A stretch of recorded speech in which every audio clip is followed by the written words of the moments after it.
और चलिए सीधा आपको राज्यसभा लिए चलते हैं, जहां पे प्रधानमंत्री नरेंद्र मोदी संबोधित करें। आपको सुना बेट नहीं रखता हूं और मैं देशवासियों को भी कहना चाहता हूं कि मैंने एजेंसियों को भ्रष्टाचार और भ्रष्टाचारियों पर कड़ों से कठोर कार्रवाई करने के लिए खुली छूट दे के रखी है।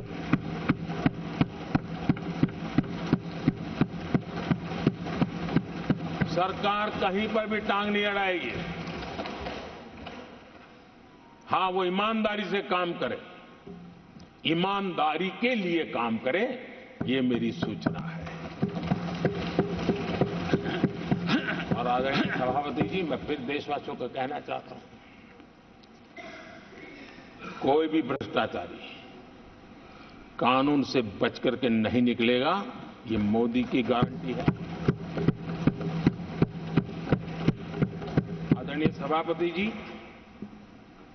राष्ट्रपति जी ने अपने संबोधन में पेपर लीक को एक बड़ी समस्या बताया है।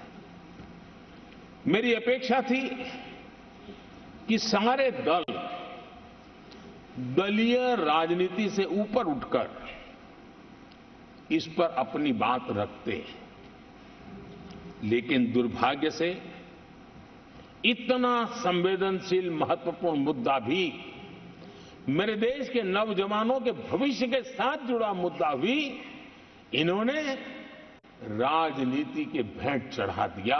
इससे बड़ा दुर्भाग्य क्या हो सकता है। मैं देश के नौजवानों को आश्वस्त करता हूं कि आपको धोखा देने वालों को ये सरकार छोड़ने वाली नहीं है। मेरे देश के नौजवानों के भविष्य के साथ खिलवाड़ करने वालों को सख्त से सख्त सजा मिले, इसके लिए एक के बाद एक एक्शन लिए जा रहे हैं। संसद में इन गड़बड़ियों के खिलाफ सख्त कानून भी हमने बनाया है। हम पूरी सिस्टम को मजबूती दे रहे हैं कि भविष्य में मेरे देश के नौजवानों को आशंका भरी स्थिति में भी रहना न पड़े। पूरे विश्वास के साथ वो अपने सामर्थ्य को प्रदर्शित करें और अपने हक का प्राप्त करें, इस बात को लेकर के हम काम कर रहे हैं।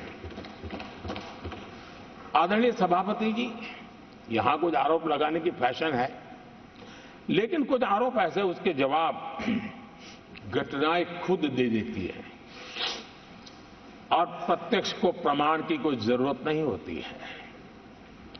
जम्मू कश्मीर में हाल में हुए लोकसभा चुनाव में मतदान के जो आंकड़े हैं वो पिछले 4 दशक के रिकॉर्ड को तोड़ने वाले हैं।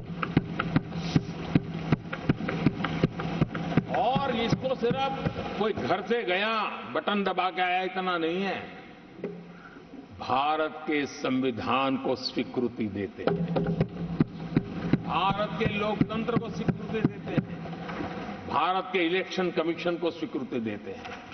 ये बहुत बड़ी सक्सेस है। आदरणीय सभापति, देशवासी जिस पल की प्रतीक्षा करते थे वो आज इतनी सहज सरलता के सामने दिख रही है। आदरणीय सभापति, बीते अनेक दशकों में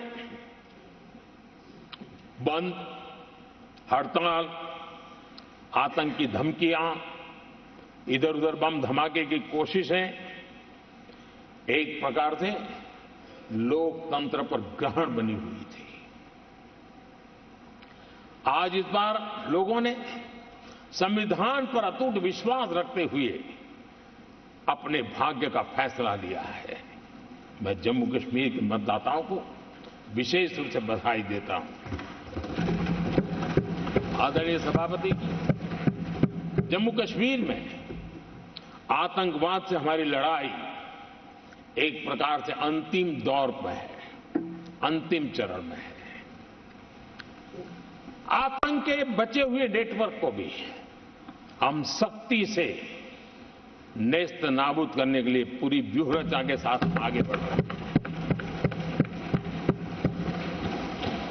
बीते 10 वर्षों में पहले की तुलना में आतंकी घटनाओं में बहुत गिरावट आई है। अब पत्थरबाजी की खबरें भी शायद ही किसी कोने में एक आध बार आ जाए तो आ जाए। अब जम्मू कश्मीर में आतंक और अलगाव खत्म हो रहा है और इस लड़ाई में जम्मू कश्मीर के नागरिक हमारी मदद कर रहे हैं, नेतृत्व कर रहे हैं। ये सबसे जरा विश्वास पैदा करने वाली बात है।